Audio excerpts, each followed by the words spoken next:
Canal del Congreso, el canal de la Unión. Presenta.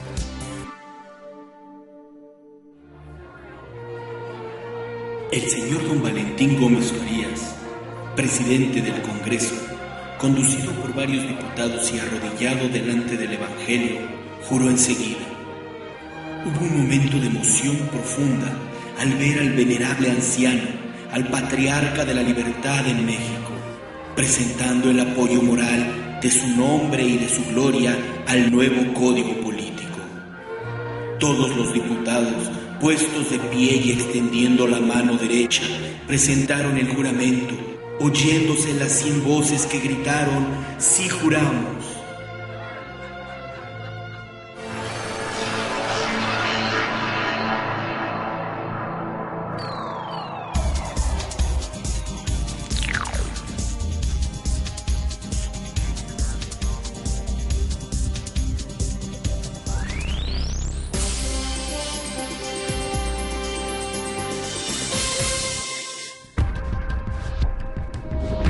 Revisar las escasas pero muy intensas 4 décadas de vida de Francisco Zarco significa transitar por los 40 años más complejos de una nación en ciernes, un estado que por la noche se acostaba liberal y por la mañana amanecía conservador, un imperio de idilio que iba a parir república.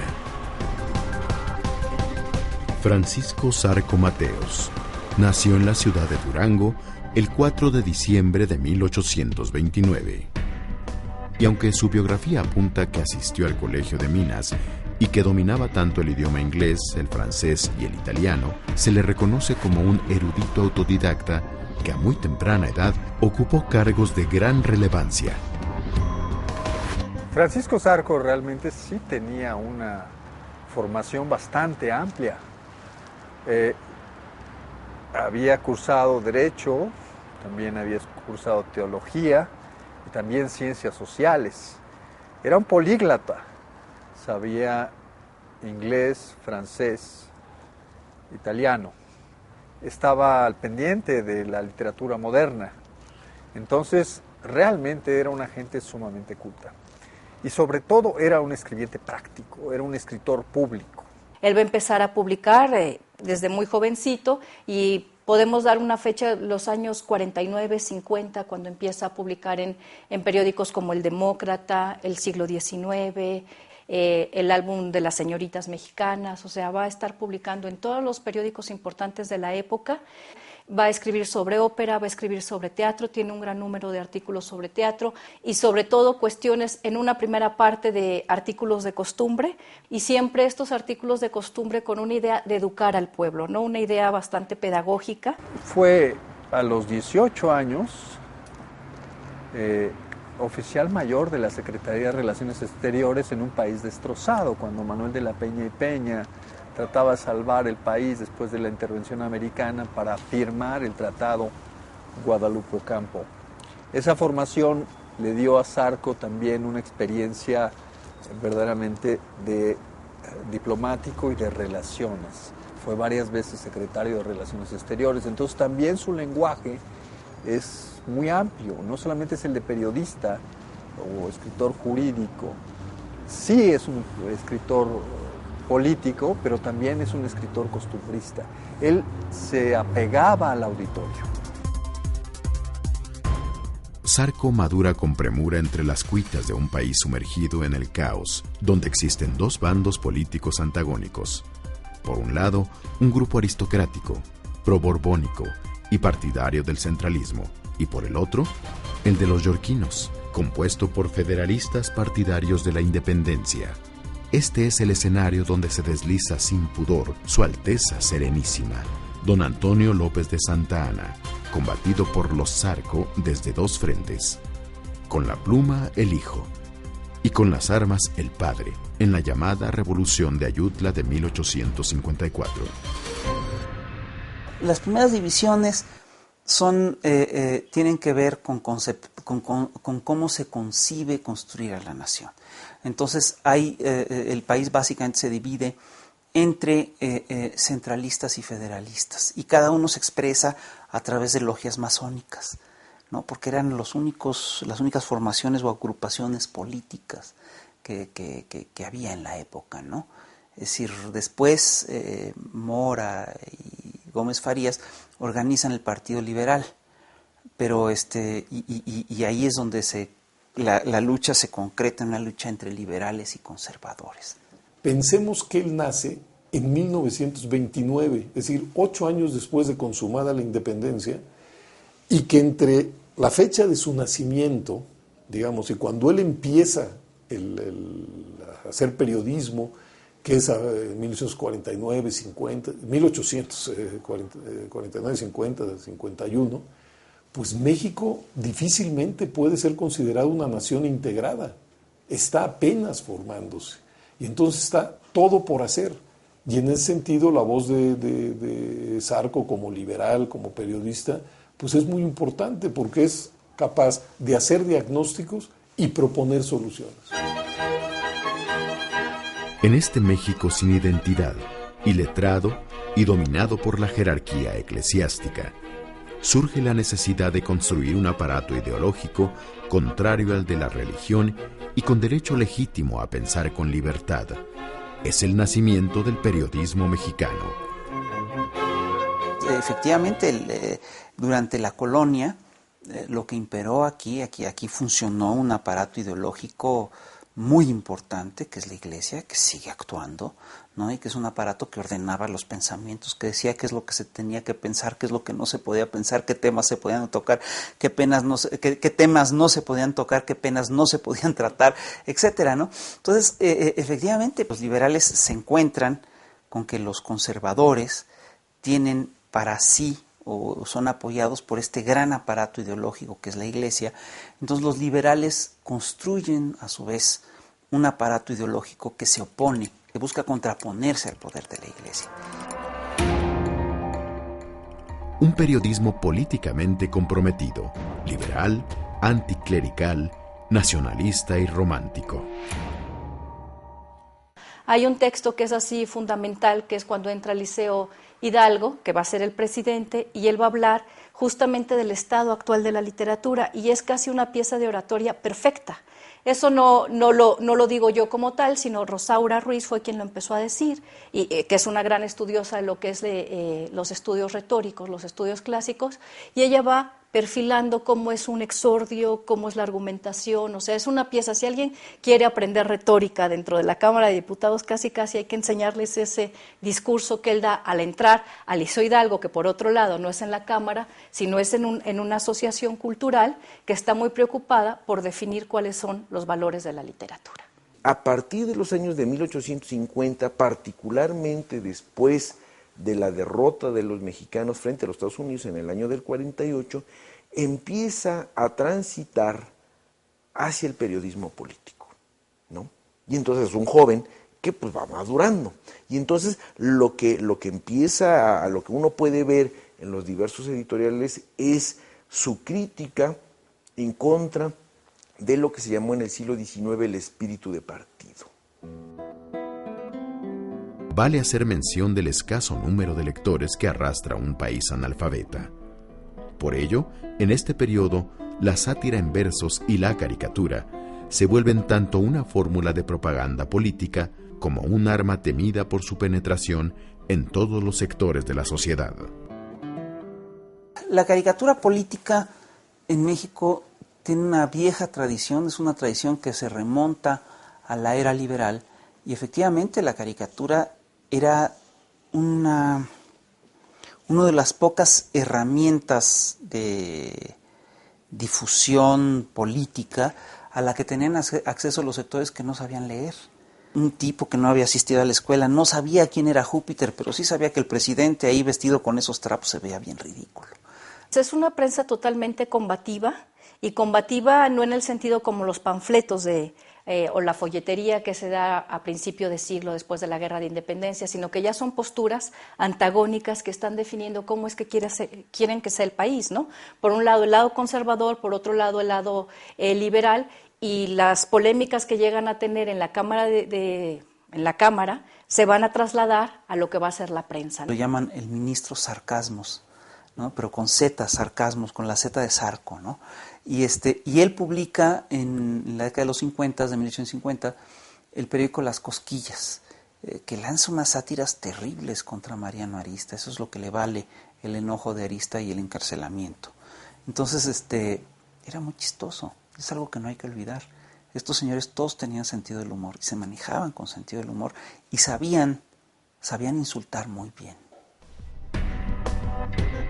Durante su corta gestión como presidente interino, Juan Álvarez convocó a un Congreso Constituyente, el cual debería iniciar sus actividades en febrero de 1856 y terminar su labor en un año, a través del cual Francisco Zarco, con apenas 27 años, sube 150 veces a la tribuna y recoge al mismo tiempo el detalle de cada jornada en sus célebres Crónicas del Congreso Constituyente Extraordinario de 1856 y 1857.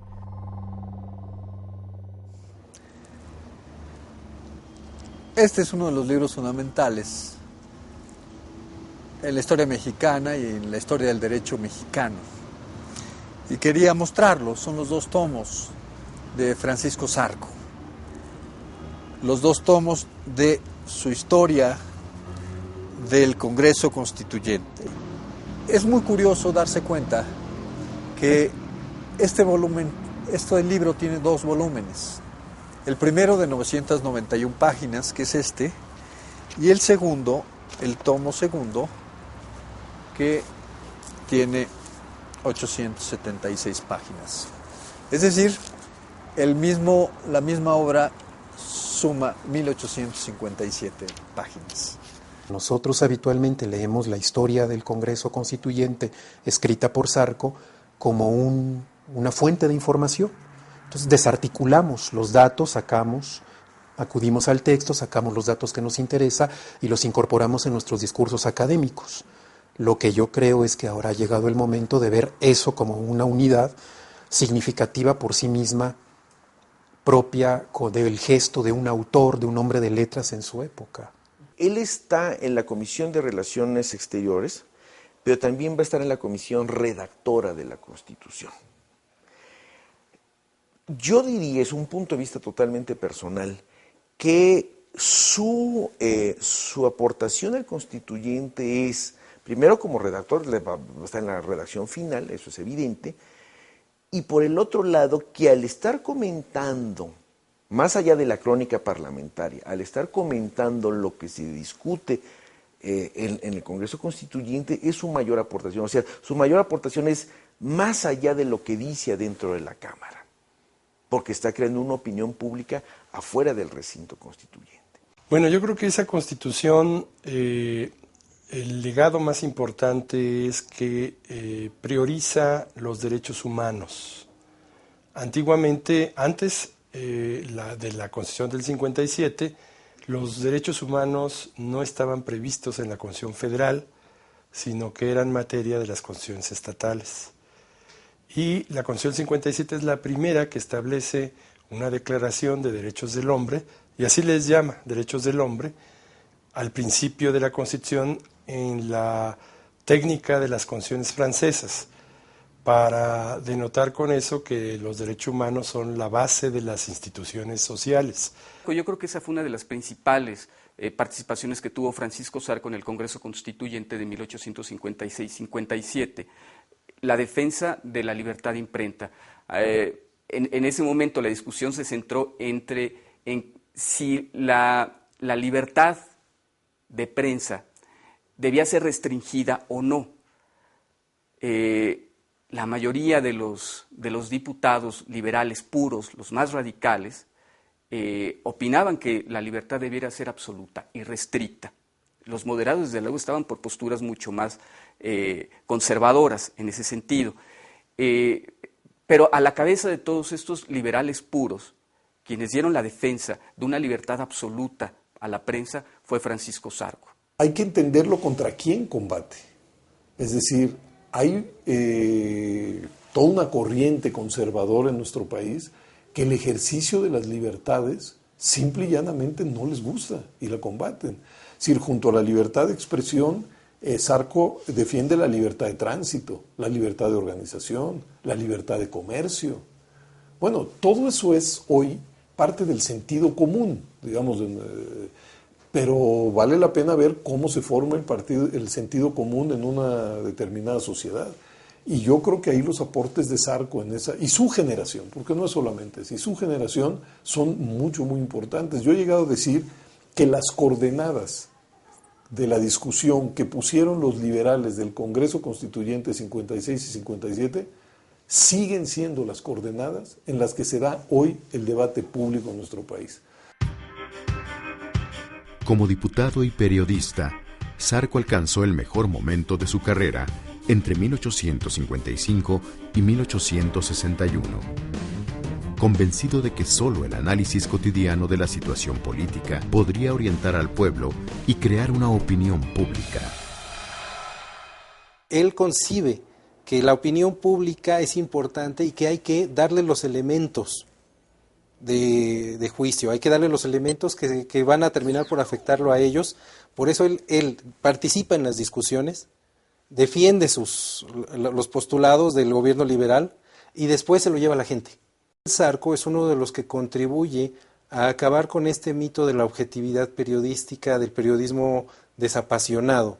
Zarco toma partido abiertamente y defiende sus puntos de vista.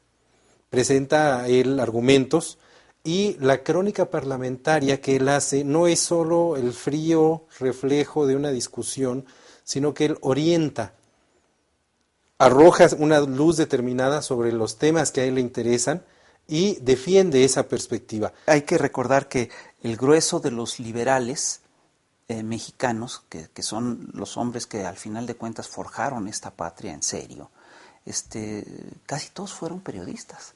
Entonces, por ejemplo, salvo Juárez, salvo Lerdo, salvo Díaz, te encontrarás que casi el grueso de los liberales trabajaron como periodistas. Fue periodista Melchor Ocampo, fue periodista Zarco, Riva Palacio, Paino, Prieto, Ignacio Ramírez, todos, ¿no? Y la verdad es que ahí ellos hacen su fama pública. Tras la promulgación de la Constitución del 57, integrada por 8 títulos y 120 artículos que garantizaban los derechos del hombre, la soberanía nacional y establecía la separación de poderes en ejecutivo, legislativo y judicial, sobrevino la debacle de la clase política una vez más. El gobierno de Ignacio Comonfort fue atacado por Félix Zuluaga, proclamando el Plan de Tacubaya. En ese momento, y al tomar Comonfort parte de ese mismo golpe de Estado, se establecía por decreto que el presidente de la Suprema Corte de Justicia asumiría la presidencia de la República. El encargado en ese entonces fue Benito Juárez García. Y el motivo del pleito es justamente el ideal liberal contenido en la Constitución del 57.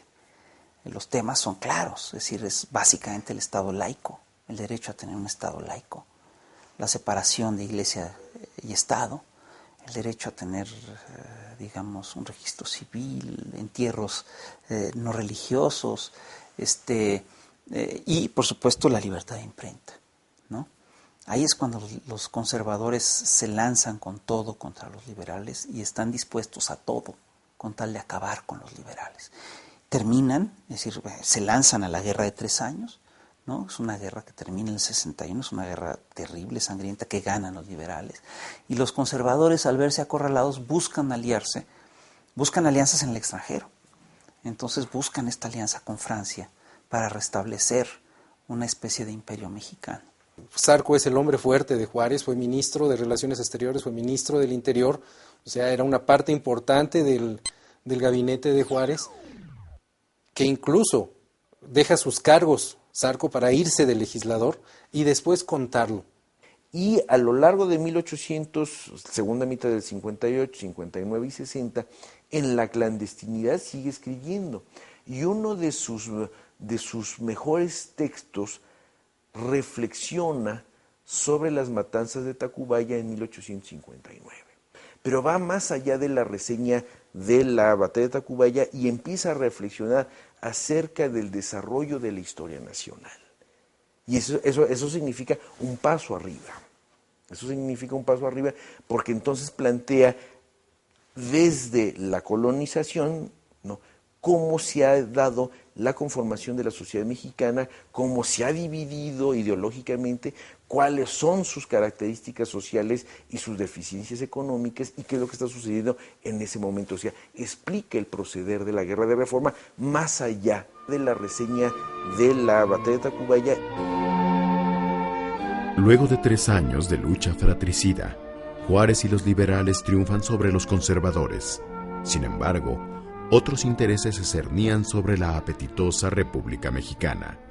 Inglaterra, España y Francia desembarcan en territorio nacional, pero solamente esta última consuma sus intenciones intervencionistas con la tristemente célebre participación de su embajador, reseñada así con el poder de la caricatura de la prensa nacional. Es un momento muy tenso de la historia de México, en el que han desembarcado en Veracruz una escuadra francesa, una escuadra inglesa y una escuadra española, y los franceses están buscando cualquier pretexto para intervenir en el país. Entonces, hay una exposición internacional donde se van a exponer productos de todo el mundo, y el gobernador del Distrito Federal proclama la ley seca. Entonces, proclama la ley seca, y en violación a la ley seca, en un acto pleno abierto de provocación, el embajador francés en México, Dubois de Saligny, se presenta borracho a la exposición internacional. Y lo que él busca es que lo detengan para provocar la intervención. Pero además es un cálculo bien hecho, porque si no lo detienen es una muestra de debilidad, si lo detienen provoca la intervención. Entonces, a partir de ese momento, los caricaturistas van a ensañarse con Saligny, que además Saligny opera como un verdadero agente, como un 007 francés del siglo XIX que busca meter saña entre los mexicanos, que conspira contra el gobierno juarista, etcétera, ¿no? Pero entonces los caricaturistas y también los escritores satíricos se ensañan con él y lo hacen el arquetipo del representante degradado de una gran cultura. Desde el exilio interno, Francisco Zarco decidió hacer la guerra a los franceses con el poder de la palabra. No era la primera vez que esto ocurría, pues ya fuera en la clandestinidad o en la cárcel, defendió con su vida la libertad de expresión. En las frías prisiones dejó Zarco su juventud sin claudicar un instante. El viejo adagio de la censura se repetía una y otra vez. La iglesia excomulgaba, el gobierno encarcelaba. Atacado por 2 presidentes, él se opone a Félix Zuluaga. Mariano Arista es el que lo persigue, hace que se exilie, lo apresa, lo procesa con la intervención francesa, y Zuluaga, él se opone también al golpe de estado de Zuluaga contra del presidente que estaba en ese momento, y él es uno de los que motiva la participación y la tribuna pública. Lo va a defender hasta el final, va a presentar iniciativas de ley. Cuando México se convierte en nación independiente, desde siempre se establece que la libertad de expresión es un principio importante de la Constitución, pero nunca se respeta. A la vez que se promulga en la Constitución que hay libertad de expresión, se promulgan toda una serie de leyes que la restringen. Entonces, los periodistas buscan defender este principio, ¿no? Zarco fue perseguido por sus ideas en más de una ocasión. En el Congreso del 57, él es uno de los principales defensores de la libertad de expresión. Y es un momento privilegiado en el cual los propios periodistas que habían sido encarcelados por sus ideas defienden el principio de libertad de expresión en la tribuna, en el Congreso, y logran implantar leyes para proteger y resguardar el principio de libertad de expresión. Zarco no solamente defendió la libertad de expresión, la libertad de prensa, sino que hizo una ley reglamentaria de esa libertad, al igual que José María Lafragua. Y de la defensa de la libertad de expresión surgieron otras libertades, por ejemplo, la del debido proceso legal, que establece que nadie puede ser molestado en su persona sino por mandamiento de autoridad competente. Para reconstruir íntegramente la biografía de Francisco Zarco, habría que unir las piezas de un largo rompecabezas, conformado por los periódicos El Álbum Mexicano, El Demócrata, La Ilustración Mexicana, El Siglo XIX, Las Cosquillas, El Boletín Clandestino, La Independencia Mexicana y la Acción en México, The Herald en Estados Unidos, El Mercurio de Chile, El Comercio de Perú y La Nación Argentina. Su último artículo lo publicó el 11 de octubre de 1869, bajo el título Cuestiones del Derecho Constitucional. El 21 de diciembre del mismo año, según las crónicas, el periodista y parlamentario se recogió temprano y al parecer tranquilo. Sin embargo, por la madrugada, su salud se vio mermada a grado tal que le arrebató la palabra a la temprana edad de 40 años. Zarco, pues muere como presidente del Congreso. El mismo día que muere, 22 de diciembre, de 40 años, se le ponen las letras de oro en el Congreso. Es un hombre sumamente reconocido cuando muere. Era un hombre de principios y que también desde ese otro punto de vista nos lo podemos ver. El hombre de su tiempo comprometido con su labor informativa y con su labor política y partidista. Una no estaba peleada con la otra. Permiten una complementación para construir este punto de vista mediante el cual él genera sus textos periodísticos. Yo creo que la posición de Zarco siempre será una posición radical en defensa de los derechos fundamentales de la persona, en un entorno en el cual los políticos mexicanos comienzan a pensar más en la estabilidad y por consecuencia en el blindaje del Estado, aún en contra de esos derechos fundamentales de la persona. Deberíamos ser capaces de poner al alcance de cualquier persona sus escritos, porque sus escritos, creo que en sus escritos está él y lo que quiso ser y cómo vio a México y cómo quería que cambiara México. Esta es la historia de un hombre que se hizo tal en un pueblo demasiado nuevo, un demócrata liberal, cronista por excelencia, que defendió a su patria con el poder de la palabra. Francisco Zarco Mateos Fortún es por todas estas razones el constructor de una nación y todo un personaje histórico del Congreso mexicano.